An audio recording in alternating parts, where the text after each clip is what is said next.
Hey everyone, Greta here. Today is a little chat. It's actually motivated or inspired by a question by one of the people who asked me on IG. Actually, two parts. The first part was, what level should their yoga practice be before they could qualify to enroll a 200-hour teacher training? And the second part, and that's the part that is actually the interesting part, is is it a good idea to take a 200-hour teacher training as an additional skill when they move elsewhere to live in another country, as an extra skill so that they can maybe make more money or get a job easier. So let's talk about the first part. So how long should they practice, or should one practice, or what level should an individual's yoga practice be before they could apply to a 200-hour teacher training? Well, this question is actually very vague, the answer, because everyone has a different answer.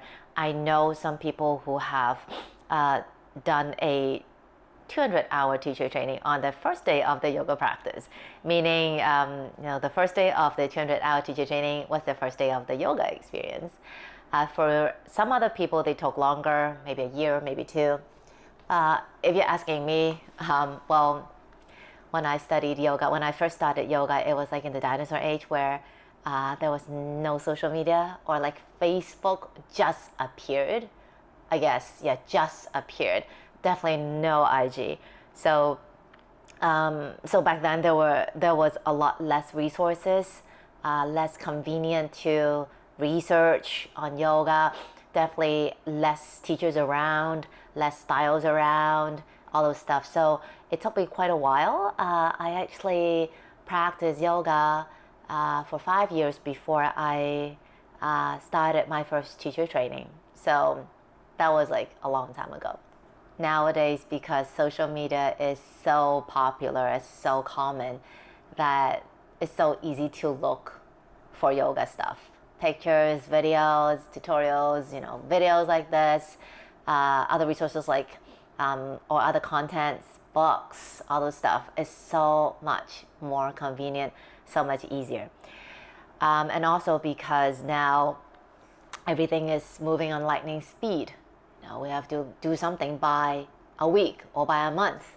Learning something, taking 3 months to learn something, that might consider like too long for other people. Okay, but then for yoga, it's a little bit different. Okay, and before I move forward any further, let me just make this clear. I am not planning on a 200-hour teacher training. I am not planning on one. I don't think I will plan one ever in my life. I don't think so. At least for the next 10 years, or at least for the next 5 years, I won't be doing anything in that training. So whatever I'm gonna say in this video, whatever I'm saying in this video is purely from heart. It's not like, oh, don't take that training, take my training. No, it's not that, okay? Because I have no intention to host teacher trainings anyways. So that's why. So yeah. So going back, because there are so many resources around, so easy to have so much access to information, that people become impatient.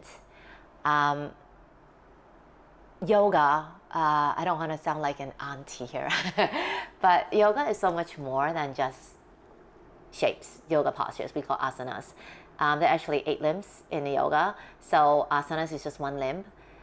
Good thing about social media is it makes yoga so popular, okay? And that's also the downside of it, because it only is able to show one side, and which is the asana. There are so many other layers of yoga which cannot be presented on social media, because everything is felt, it's an internal experience.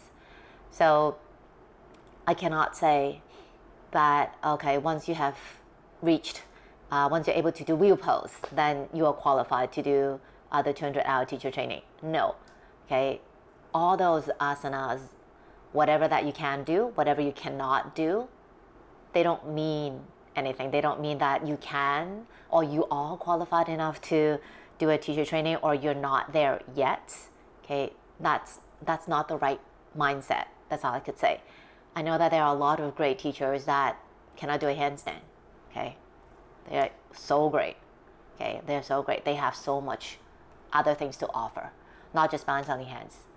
Okay, and I'm not saying that doing a handstand is bad. No, no, no, no. Okay, it's just one layer. Okay, so because of social media being so popular, and because social media could only deliver one layer of yoga, so that's why, and that's the fastest. We are always captivated by what we see. Fancy things we like. Less fancy looking things we don't like, or we find boring. We just scroll along. Okay, that's human nature, perfectly normal. But then when it comes to yoga, it's not just that layer, and it has to be felt. So I cannot tell you when you're ready because I'm not you. I can only say that back then I felt that I was ready to learn more. Learning more in the sense of the philosophy and the theory and the history of yoga. Okay, and I never wanted to teach yoga. I simply wanted to learn more. And back then it was much harder to find the resources. So I thought that taking a 200-hour teacher training would be, a good package. I don't have to go around, hunt for things, look for things. I can just, go to this training and I'll learn everything that I need to know. So that's why. And my advice for those of us who are in their yoga journey, thinking about when they might be ready to do a 200-hour teacher training, my advice is to throw that thought aside. Throw it away. Throw it away for now. It might come and go. That's perfectly fine. But don't let it stick to you for too long.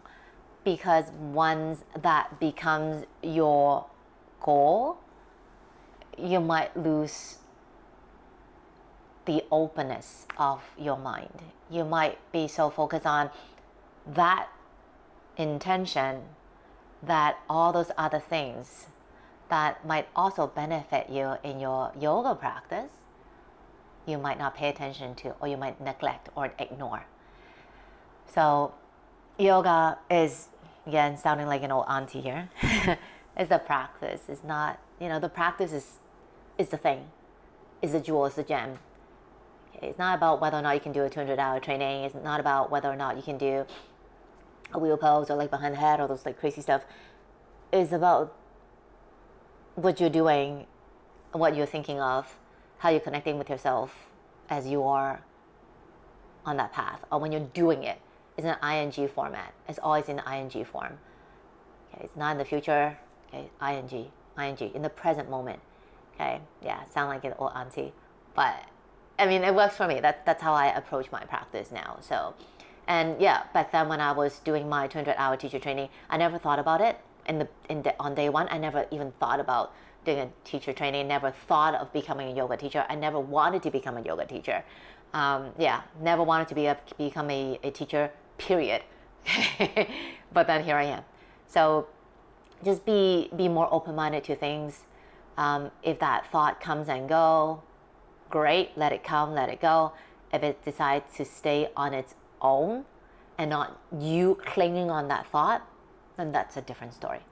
Okay, once that thought comes and stays for a little while, then it might be a sign for you to explore a little bit more, do more research on the 200-hour teacher training. Okay, if you're clinging on to that thought, then that's a different territory. And that guides us to the second part of the question, which I actually find is most interesting, is, a lot of people in Hong Kong are planning on moving to other places. So moving to other places, to another city, to another country, is intimidating. It's a scary thought. A lot of people are starting fresh, so it's just normal to find ways of, maybe earning an extra skill. So when you are in another country, in another city, that you will have an easier time finding a job. Okay? And yoga seems a good way to go because yoga is popular, it's universal. You can teach yoga basically everywhere. So is it a good idea? My answer, no. If you think by having a 200-hour teacher training certificate can grant you a job quicker, easier. That's not the way to go. Reason is the 200-hour teacher training is just an entry ticket to this whole big realm, big world. It's not just about that certificate. Don't think that, oh, I got the cert, I'm qualified to teach, so yeah, give me a job. No, it's about all the things that you do afterwards. The teaching, what kind of people you teach, what kind of classes do you teach, okay, and the experience that you gain from sharing with those people. Those are your assets. Those are truly invaluable. And also, after that 200-hour, are you staying stagnant? That again, that's just, to me, that's just the entry ticket to this world, to this yoga world. So for me, I always keep learning. I mean, on one hand, I'm so curious. I keep on learning. And on another hand is, I want to know more, because I feel that the more that I teach, I feel I want to know even more so that I could become a better teacher, so I could share more, help more other people, things like that. So again, it's a good thought, but just don't think that having a 200-hour certificate would get you a good job, because just in Hong Kong alone, there's like waves and waves of yoga teachers, right? So I would imagine the rest of the world would have quite a good number of yoga teachers as well. What makes you so special? You have to think about this. What makes you so special? Aside from the certificate, the piece of paper that says, hey, this certifies so-and-so has, completed the 200-hour teacher training program, right? So it's all about what you do after that. That makes you a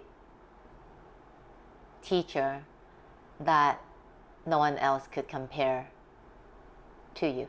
That makes you so special that others cannot compete against you, that all the students would want you to be on their team. Get it? And this requires time. This really requires time. Doing that 200-hour teacher training alone is costly. I mean, of course, there's money. There's a lot of money involved, and also time.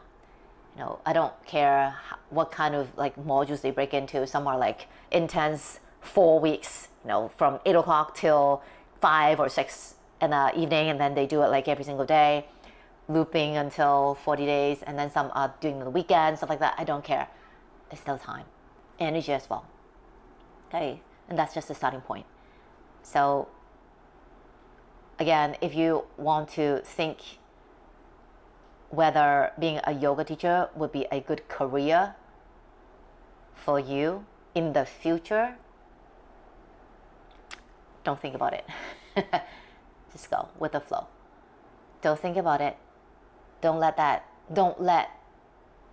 that seed be planted consciously or deliberately, not consciously, deliberately plant that seed. I want to become a yoga teacher, so that's why I'm taking the yoga practice, and by when and when I need to enroll into that 200-hour teacher training because da.